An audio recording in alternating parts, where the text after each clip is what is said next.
welcome to my YouTube channel. And here in this video I'm going to show you how you can solve no audio output device install on your Windows 10. So let's start the video. First of all, go to your search option here, and here just type services. This is the option, just click it to open. And now you have to scroll down all the way until you find Windows Audio. This is the option, just click it,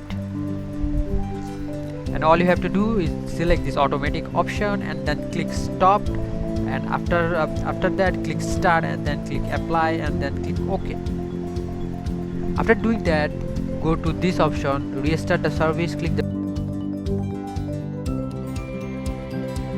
okay.